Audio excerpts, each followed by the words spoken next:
विकास तिवारी नाम के एक व्यक्ति ने, एक एडवोकेट ने सुप्रीम कोर्ट में एक याचिका दायर की और उन्होंने कहा है, उन्होंने सुप्रीम कोर्ट से 3 प्रार्थना की है। नंबर 1, अतीक और अशरफ की जो पुलिस कस्टडी में हत्या हुई है, इसकी जांच के लिए सुप्रीम कोर्ट के जज की अध्यक्षता में एक कमेटी गठित की जाए। और यही ये सवाल उठता है, क्या बजरंग दल का तालिबान के रूप में ट्रांसफॉर्म हो रहा है, या हम ऐसा समाज बना रहे हैं जिसमें कि हमारे लड़के अपराधी भी हैं, हत्यारे भी हैं, आतंकवादी के रूप में भी अब पहचाने जा रहे हैं। जो हत्यारे थे उन्होंने जय श्री राम का नारा भी लगाया और दूसरे ही दिन, मतलब इस घटना के तत्काल बाद, उन हत्यारों की फेसबुक प्रोफाइल भी सामने आई। लोगों ने खुद ही जांच करनी शुरू कर दी और जांच में आया कि बजरंग दल के लोग थे। लेकिन आज़ादी के बाद के इतिहास में उत्तर प्रदेश में शायद ऐसी कोई घटना नहीं हुई है कि पुलिस अभिरक्षा में 3 बदमाश आए और उसके सामने गोली मार के चले जाएं और पुलिस की तरफ से कोई रिफ्लेक्स एक्शन न हो, कोई तत्काल रिएक्शन न हो। वो पकड़ तो लिए गए हैं, बंदूक भी बरामद कर ली गई है, पिस्टल भी बरामद कर दी गई है, लेकिन पुलिस के ऊपर जो कलंक लगा हुआ है कि उसके अभिरक्षा में लोग मारे जा सकते हैं, इस कलंक से पुलिस बच नहीं पाई है।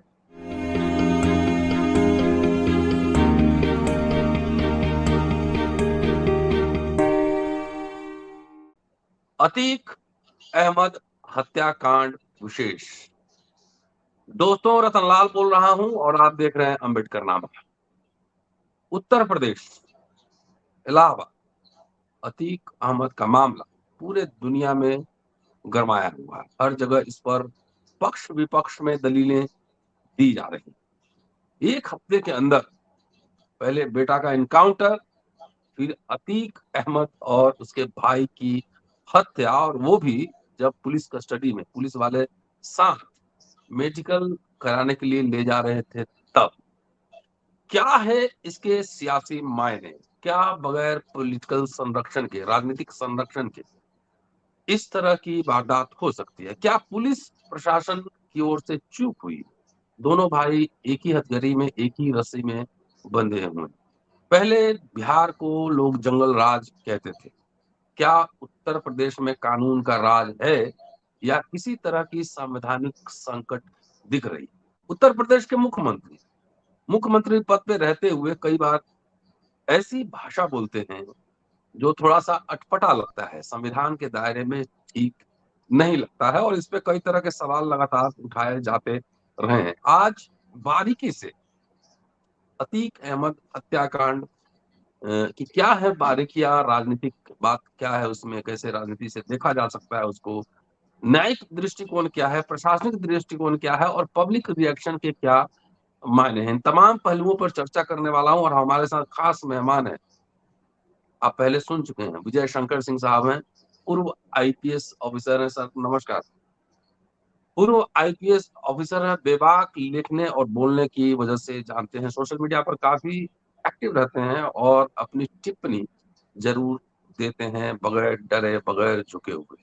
चूंकि पुलिस अधिकारी हैं, बड़े पोजीशन पे रह चुके हैं, तो और पुलिस जो मामला हुआ है उनको बेहतर तरीके से ये हमें समझा सकते हैं, इसलिए आप पूरा वीडियो सुनिए, देखते और शेयर करते रहिएगा। स्वागत है सर। अब फ्लोर, इनिशियल बैकग्राउंड के बाद फ्लोर इज योर्स। और कैसे देख रहे हैं पूरे मामले को आप?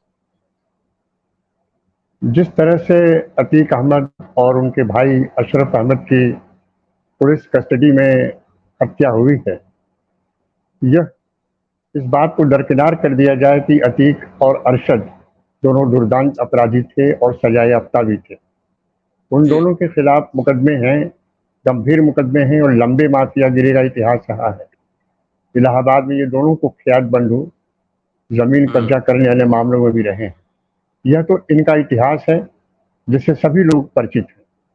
लेकिन जब एक हत्या पुलिस कस्टडी में होती है तो मैं यहाँ यही कहना चाहूँगा कि मेरे लंबे कार्यकाल को तो छोड़ दीजिए, तो मेरा कार्यकाल सन 80 से शुरू होता है और सन 2012 तक खत्म हुआ, इसको किनारे कर दीजिए, तो मुझे नहीं लगता कि इतने लंबे समय में पुलिस कस्टडी में कोई हत्या हुई हो।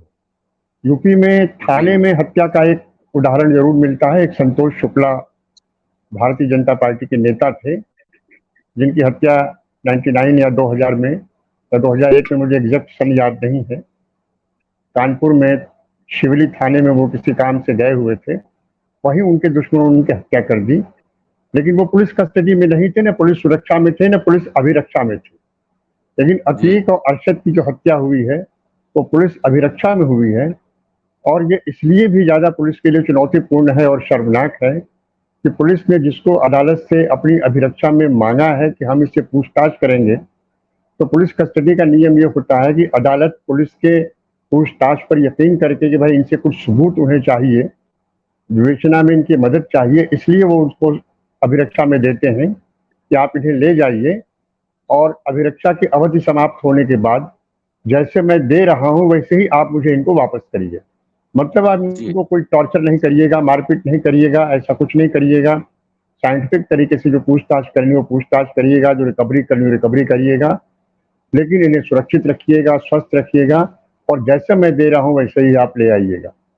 लेकिन अदालत के इस अंडरटेकिंग का, अदालत के इस निर्देश का और अदालत के इस बात का घोर उल्लंघन हुआ है। और मैं नहीं समझता हूं कि पिछले 70 सालों में या पुलिस के लंबे इतिहास में, मैं ब्रिटिश पीरियड में नहीं जाना चाहता, लेकिन आज़ादी के बाद के इतिहास में उत्तर प्रदेश में शायद ऐसी कोई घटना नहीं हुई है कि पुलिस अभिरक्षा में 3 बदमाश आए और उसके सामने गोली मार के चले जाएं और पुलिस की तरफ से कोई रिफ्लेक्स एक्शन न हो, कोई तत्काल रिएक्शन न हो। वो पकड़ तो लिए गए हैं, बंदूक भी बरामद कर ली गई है, पिस्टल भी बरामद कर दी गई है, लेकिन पुलिस के ऊपर जो कलंक लगा हुआ है कि उसके अभिरक्षा में लोग मारे जा सकते हैं, इस कलंक से पुलिस बच नहीं पाई है। मैं इसको इस दृष्टिकोण से देखता हूं कि ये पुलिस की प्रोफेशनल खामी है। असद के एनकाउंटर पर अगर हम चर्चा करें तो असद का एनकाउंटर जैसे हुआ है उसके बारे में मुझे विशेष अब इसलिए नहीं कहना है कि उस पर कुछ जांचें चल रही हैं, जो भी हुआ हो, क्योंकि असद पुलिस अभिरक्षा में नहीं था, असद किसी सुरक्षा घेरे में नहीं था। असद अकेले कहीं जा रहा था या जो भी जा रहा था, वो पुलिस से मुठभेड़ हुई, दोनों में गोलियों का आदान प्रदान हुआ, वो मारा गया। लेकिन यहाँ पुलिस अभिरक्षा में था, पुलिस ने लिख के लिया था अदालत से कि हम इसको ले जा रहे हैं और सुरक्षित 14 दिन बाद लौटाएंगे। ऐसी स्थिति में पुलिस की प्रोफेशनल खामी है, ये प्रोफेशनल चूक है। ये मैं ही नहीं कह रहा हूँ, मेरे बहुत से सीनियर अफसरों ने भी इस बात को बहुत ही हैरानी के साथ लिया है कि आखिर ये कैसे हो गया। जी जी सर, एक राज्य का मुखिया और लगातार कहे बुलडोजर और मिट्टी में मिला देंगे और तमाम इस तरह के संवैधानिक पद पर बैठे हुए हैं, चीफ मिनिस्टर में, और इस तरह से अगर भाषा का इस्तेमाल करें तो इसका मैसेज लोग किस तरह से लेते हैं? क्योंकि जब वो हत्यारे थे वो जय श्री राम के नारे भी लग रहे थे गोली मारने के बाद। जी, जो हत्यारे थे उन्होंने जय श्री राम का नारा भी लगाया और दूसरे ही दिन, मतलब इस घटना के तत्काल बाद, उन हत्यारों की फेसबुक प्रोफाइल भी सामने आई। लोगों ने खुद ही जांच करनी शुरू कर दी और जांच में आया कि बजरंग दल के लोग थे। बजरंग दल की वजह से वही उनके प्रोफाइल पे भी यही चीज लिखा गया था कि वो बजरंग दल से जुड़े हुए हैं और जय श्री राम के नारे लगाए। इस पर मानना है कि हम एक ऐसी स्थिति में पहुंच गए हैं कि जय श्री राम का नारा जो किसी समय राम के प्रति भक्ति का लगता था, वो अब एक आतंक फैलाने का पर्याय बन गया है। अन्यथा तमाम पत्रकारों के बीच में, 18 पुलिस के बीच में, अस्पताल में जहां पर पब्लिक भी रही होगी, डॉक्टर भी रहे होंगे और भी लोग रहे होंगे, वहां पे क्यों नारा लगा रहे हैं और गोली मार के भाग रहे हैं? इस नारा लगाने का मतलब था कि इस नारे से आप कुछ होना चाहते थे, खुद को प्रोटेक्ट करना चाहते थे। इसका मतलब है कि आप उन लोगों के साथ खड़े दिखना चाहते हो, इस नारे को अपनी पार्टी का एक बोध वाक्य बना बैठे हैं। ये बहुत दयनीय है और उन लोगों के लिए भी शर्मनाक स्थिति है जिन्होंने राम को आज इस स्थिति में पहुंचा दिया कि उनके नाम पे हत्याएं होने लगी हैं। इसको मैं इस रूप में देखता हूं, जिस रूप में जब इस्लाम में तालिबानियों ने आतंक अल्लाह अकबर के नाम पर गला काटने की के वीडियो जो हम लोग अक्सर कभी कभी देख लेते हैं सोशल मीडिया पर या और भी दुनिया भर के अखबारों में, तो उसकी कोई बहुत सराहना नहीं करता, वो बहुत निंदनीय कृत्य है। ये उसी पैटर्न पे जा रहे हैं और यही ये सवाल उठता है, क्या बजरंग दल का तालिबान के रूप में ट्रांसफॉर्म हो रहा है या हम ऐसा समाज बना रहे हैं जिसमें कि हमारे लड़के अपराधी भी हैं, हत्यारे भी हैं, आतंकवादी के रूप में भी अब पहचाने जा रहे हैं। तो मेरा ये कहना है कि ये बहुत ही गलत हुआ। मैं इसमें ये जरूर कहना चाहूंगा कि ये कोई साजिश है और साजिश है तो किस स्तर की साजिश है, इस साजिश में पुलिस की भूमिका क्या है, या इस साजिश में जो साजिश रचने वाले हैं वो कहाँ पर हैं और किस तरह की साजिश रच रहे हैं, या यह एक सामान्य सी घटना है, या जिन लोगों ने मारा है उनकी अतीत से कौन सी रंजिश थी। माफियाओं में गैंगवार कोई नई चीज नहीं है, दुनिया भर के माफियाओं में गैंगवार चलती रहती है। उत्तर प्रदेश में ये न तो कोई पहला गैंगवार है न आखिरी गैंगवार है। हम लोग जब शुरू नौकरी में आए थे या उसके पहले से भी गोरखपुर क्षेत्र में बाहुबली, दो बड़े बाहुबली थे, हरिशंकर तिवारी और वीरेंद्र शाही। इन दोनों के गैंगों के बीच में जबरदस्त लड़ाइयां चलती रहती थी, करीब 50 लोग उसमें मारे गए थे। वो गैंगवार जातीय आधार पर भी आ गया था। मुख्तार अंसारी के साथ और विजय सिंह का भी गैंगवार चला था और लंबे समय तक चला था। ये गैंगवार कोई नई चीज नहीं है, लेकिन यदि ये गैंगवार है और अजीत और अतीक की हत्या करने वाले किसी गैंग से संबंधित हैं और अतीक का विरोधी गैंग है, तो उसकी जानकारी तो अभी तक नहीं हो पाई है, क्योंकि वो तो बिल्कुल नए लड़के दिख रहे हैं। अब उन्हें अतीक के किसी विरोधी गैंग ने शूटर बना के भेजा है, ये संभावना हो सकती है। तो इस संबंध में अभी कोई कयास लगाने से बेहतर होगा कि सरकार ने कहा है कि न्यायिक जांच आयोग का गठन करेगी। मैं इस संबंध में आपके माध्यम से आपके दर्शकों को एक खबर ये भी देना चाहूंगा कि आज विकास तिवारी नाम के एक व्यक्ति ने, एक एडवोकेट ने सुप्रीम कोर्ट में एक याचिका दायर की और उन्होंने कहा है, उन्होंने सुप्रीम कोर्ट से 3 प्रार्थना की है। नंबर 1, अतीक और अशरफ की जो पुलिस कस्टडी में हत्या हुई है, इसकी जांच के लिए सुप्रीम कोर्ट के जज की अध्यक्षता में एक कमेटी गठित की जाए, एक्सपर्ट पैनल गठित किया जाए और इसकी जांच हो। दूसरे, उन्होंने पिछले 2017 से लेकर अब तक के एनकाउंटर्स की जांच के लिए मांग की है। इसके अलावा उन्होंने कुछ और मांगे की है। तो आज वो याचिका सुप्रीम कोर्ट ने सुनवाई के लिए स्वीकार कर लिया है और आगे उन्होंने नोटिस जारी की है। अब देखिए आगे उस याचिका पर क्या कार्रवाई होती है। जब तक कि उसमें कुछ आगे कार्रवाई न हो तब तक कुछ बताना उचित नहीं रहेगा।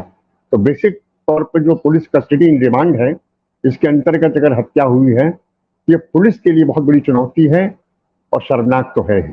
अगले साल लोकसभा चुनाव है और ये जो लगातार उत्तर प्रदेश में चल रहा है, बुलडोजर और इनकाउंटर और हत्या, इसके सियासी मायने क्या हो सकते हैं? अगले साल लोकसभा का चुनाव है और इस बुलडोजर और ये हत्या और इनकाउंटर का सियासी मामला साफ है कि जनता का एक पक्ष जो बुलडोजर चलाने का पक्षधर तो है, लेकिन बुलडोजर भी किसी एक धर्म के लोगों के प्रति चले, एक वर्ग के लोगों के प्रति चले, उस पर तो उसकी सहमति है। लेकिन बुलडोजर ऐसा तो है नहीं कि सारे कानून का उल्लंघन करने वालों के खिलाफ बुलडोजर चल रहा है, या सारे वे मकान तोड़ दिए गए हैं अपराधियों के, जो कि बिना नक्शे के बने हैं और गलत तरीके से बने हैं, ऐसा तो है नहीं। तो बुलडोजर न्याय हो चाहे अन्य किसी तरह का विधियेतर न्याय हो, कानून को बाईपास करके किया गया न्याय हो, ये सिलेक्टिव होता है। और जब सिलेक्टिव न्याय की बात की जाएगी तो सिलेक्टिव न्याय उन्हीं को ज्यादा पसंद आता है जो इनके सिलेक्टिव लोग होते हैं। इसका आम जनता में ये असर, एक थोड़ा सा असर ये जाता है कि सरकार सख्त है, लेकिन सरकार सख्त किसके प्रति है? सरकार की शक्ति का परिणाम क्या निकल रहा है? सरकार की शक्ति का परिणाम तब निकलता जबकि सारे अपराधियों पर, चाहे वो किसी धर्म के होते, चाहे वो किसी जाति के होते, चाहे वो किसी क्षेत्र के होते, किसी इलाके के होते, उनके खिलाफ एक सख्त कार्रवाई जाती। तो ये संदेश जाता कि सरकार अब माफियाओं और अपराधियों पर पूरी तरह सख्त है और उनको किसी भी स्थिति में बर्दाश्त करने के मूड में नहीं है। लेकिन इस तरीके से जब सिलेक्टिव घटनाएं होती हैं, सिलेक्टिव बुलडोजर चलता है और सिलेक्टिव कार्रवाइयां होती हैं, तो इसका असर एक ये भी जाता है कि सरकार सिर्फ उन्हीं मामलों में सतर्क है जो सरकार के प्रति विरोधी भाव रखते हैं, जो सरकार के खिलाफ बोलते हैं। तो ऐसी स्थिति में एक संदेश भी जाता है कि यदि आप हमारे खिलाफ बोलिएगा या हमारे खिलाफ मुखर होइएगा तो हम आपको जो है के खिलाफ भी कार्रवाई करेंगे। तो ये एक प्रकार का संदेश है जो अपने आप में ही लोकतंत्र के लिए घातक है। मैं इसे इस रूप में देखता हूँ। चुनाव पर इसका क्या असर पड़ेगा? जी जी, एक बार योगी संसद में रोए थे। हाँ, योगी बिल्कुल संसद में रोए थे, वो भी अब वायरल हो रहा है। उस समय उन्होंने यही कहा था कि मुझे अंदेशा है कि मेरा इनकाउंटर हो जाएगा। वो बिल्कुल सही बात है, लेकिन ये तब की बात है जब वो सत्ता में नहीं थे और तब ये लगा था कि ऐसे लोग जो इनकाउंटर को ये मानते हैं कि किसी को मारने के लिए इनकाउंटर होता है, शायद एनकाउंटर को लेकर अपनी नीति बदलेंगे, लेकिन ऐसा हुआ नहीं। पुलिस के बारे में मैं सिर्फ जी एक वाक्य में अगर कहूं तो मैं ये कह दूंगा कि पुलिस कानून को लागू करने के लिए एक इन्फोर्समेंट एजेंसी है। उसे उसे कानून को लागू करने की शक्तियां हैं और अधिकार हैं, लेकिन कानून को कानूनी तरीके से ही लागू किया जा सकता है। कोई भी कानूनी तरीके से विचलित होकर, विचलन करके, अलग हटके, बाईपास करके अगर आप कानून लागू करते हैं तो वह भी कानून की दृष्टि में अपराध है।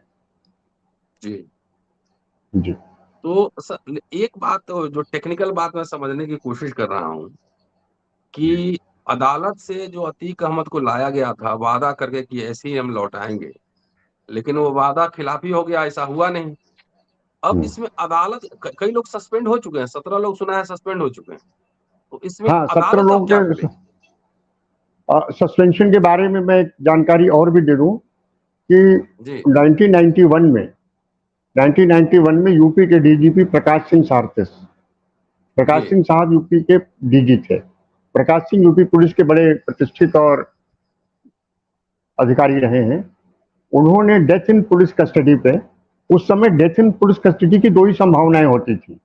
नंबर एक, टॉर्चर इन पुलिस कस्टडी, कि पूछताछ के लिए आप ले आए, आपने मारना पीटना शुरू किया, उसकी चोट से वो मर गया।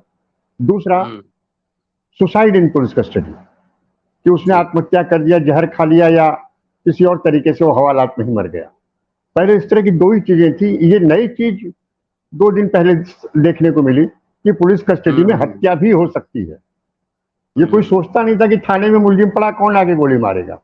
ये पुलिस के इकबाल को भी पर भी सवाल है, उसकी विश्वसनीयता पर भी सवाल है, और उसकी साख को सवाल तो है ही है। तो उन्होंने एक सर्कुलर जारी किया था।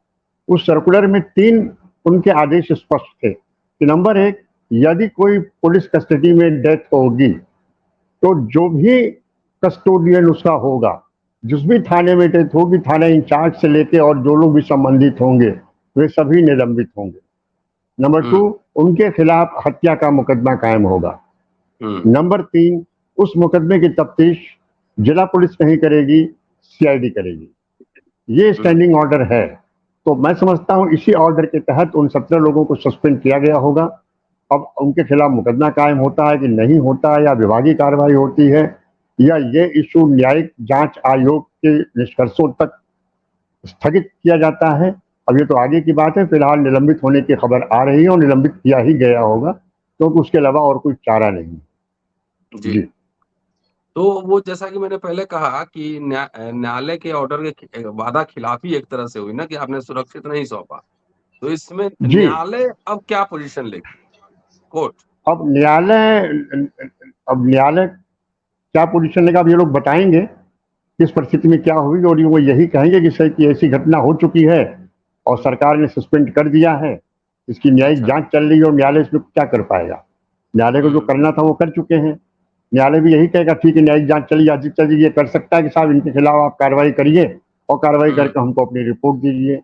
ज्यादा महत्वपूर्ण है कि जो रिट याचिका सुप्रीम कोर्ट में दाखिल हुई है, उस पर सुप्रीम कोर्ट क्या करता है। अगर सुप्रीम कोर्ट अपने स्तर से कोई न्यायिक आयोग गठित करता है, सुप्रीम कोर्ट के जज की अध्यक्षता में, रिटायर्ड जज की अध्यक्षता में एक कमेटी एक्सपर्ट पैनल की बनाता है, जिसमें निश्चित रूप से कुछ सीनियर पुलिस अफसर भी रहेंगे और कुछ और भी अफसर रह सकते हैं, तो उसकी जांच रिपोर्ट को देखने में ज्यादा मैं इंटरेस्टेड हूं, क्योंकि वो बहुत कुछ गंभीरता से करेंगे।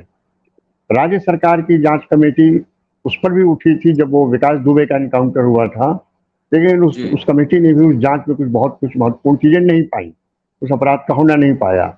आज की याचिका में उसका भी उल्लेख किया गया है कि जांच कमेटी ने उसकी जांच सही तरीके से नहीं की है। अब देखना यह है कि सुप्रीम कोर्ट इसी इशू पर केंद्रित रहती है, या विकास दुबे के इशू को भी लेती है, या वो सन 2017 से लेकर अब तक चले आ रहे जो 183 इनकाउंटर जिनकी संख्या याचिका में दी गई है, उस पर केंद्रित रहती है। तो फिलहाल तो अभी यही स्थिति है। जी सर, एक आखिरी सवाल, अगर ये घटना यूपी में हुई रहती तो मीडिया आज पूरा महाजंगल राज एपिसोड चला रहा होता। तो यूपी में तो हुई है घटना, ही तो ये घटना यूपी में ही तो हुई है। बिहार में हुई होती, बिहार में हाँ अगर, हाँ बिल्कुल। हाँ हाँ। तो ये हम्म। मीडिया वाले जो है ना क्या से क्या चला रहे होते हैं। लेकिन अभी मैंने मीडिया में परसों से ही देख रहा हूँ रात 2 बजे से, और जिस तरीके से मीडिया जैसे पेश कर रही है, अमूमन ज्यादातर मीडिया, क्या उसको समझा जाए? मतलब कानून का राज इस देश में है या नहीं है? अ, एक प्रोसीडिंग है, देखिए। जिसको फांसी भी देना होता है उसको प्रोसीडिंग होती है। जी। अब मीडिया जिस तरह हाँ, से ग्लैमराइज कर रहा है। पूरे हिंदुस्तान ने मुंबई हमला टेलीविजन पे लाइव देखा था। जी। कसाब वाला हमला पूरे हिंदुस्तान ने लाइव देखा था। ताजमहल हुँ। में ताज होटल में कैसे बदमाश घुसते हैं, कैसे गोलियां चलती हैं, लाइव देखा था। जी। सबको अंदाजा था कि क्या हो रहा है, लेकिन फिर भी अजमल कसाब को सजा देने के लिए उन सारी प्रक्रियाओं से गुजरना पड़ा। Session court, high court, supreme court, और अंत में उसकी फांसी बहाल हुई और फांसी दी गई। तो एक कानून का एक जी। सिस्टम बना हुआ है। यदि आप कानून का सिस्टम तोड़ देंगे और ये सिस्टम तोड़ के आप खुद उजर्व कर लेंगे, पावर आप खुद ले लेंगे सजा देने की, तो ऐसी स्थिति में आगे चल के स्थिति बहुत गंभीर होगी। तो मीडिया का जहां तक सवाल है, बिहार और उत्तर प्रदेश में, बिहार में यही मीडिया आज भी फेवरेबल रहती अगर बिहार में भाजपा की सरकार बरकरार रहती और नीतीश जी उधर से रहते तो। लेकिन चूंकि जी। वो विरोधी खेमे में चला गया है और बिहार इस समय राष्ट्रीय विपक्षी एकता में अपनी महत्वपूर्ण भूमिका निभा भी रहा है, और सबको पता भी है कि नीतीश कुमार और वो लोग सक्रिय रूप से सक्रिय भी हैं, रोज अखबारों में खबरें आ भी रही हैं। तो ऐसी स्थिति में मीडिया जो है, एक स्वतंत्र मीडिया और पत्रकारिता नहीं, बल्कि रूलिंग पार्टी का एक स्पोक्समैन या स्पोक्स पर्सन या स्पोक्स मीडिया जो भी कह लीजिए, जिसके लिए गोदी मीडिया शब्द मुझे नहीं पता नाम किसने दिया है, लेकिन ये नाम बड़ा मौजूद है, कि उस रूप में बन गया हाँ। है। ये तो जी। अच्छा है कि आप जैसे बहुत से लोग हैं, आप हैं और भी लोग बड़े बड़े पत्रकार हैं, रवीश कुमार जी हैं, पुण्य प्रसून वाजपेयी हैं, अभिसार शर्मा हैं, वो नेशनल दस्तक वाले शंभुनाथ जी हैं, और भी बहुत से लोग हैं जिन्होंने एक वैकल्पिक मीडिया के रूप में ऐसी चीजें कर दी हैं जिससे हम लोगों को बहुत सी चीजें जानकारी होती है। तो अब सच कहिए तो जो मीडिया जी न्यूज या टीवी खोलता भी हूँ तो उससे हम नहीं देखते हैं। उससे अच्छा होता हम कोई फिल्म देख लें या कोई कॉमेडी शो देख लें या कोई म्यूजिक सुन लें। तो मीडिया पर इस पर बात करने की कोई जरूरत ही नहीं है, क्योंकि मीडिया भी संदेह के घेरे में है। इसमें जी, मीडिया में जी। पुलवामा गायब है, मीडिया में हाँ। सत्यपाल मलिक जी का इंटरव्यू गायब है, जो हुँ। करण थापर ने लिया था और बाद में जिसे रवीश कुमार ने लिया था। हुँ। मीडिया में उनके सारे बयान गायब हैं, लेकिन हमारे आपके मोबाइल में वो सारे बयान हैं, वो सारे बाइट्स हैं, वो सारी खबरें हैं।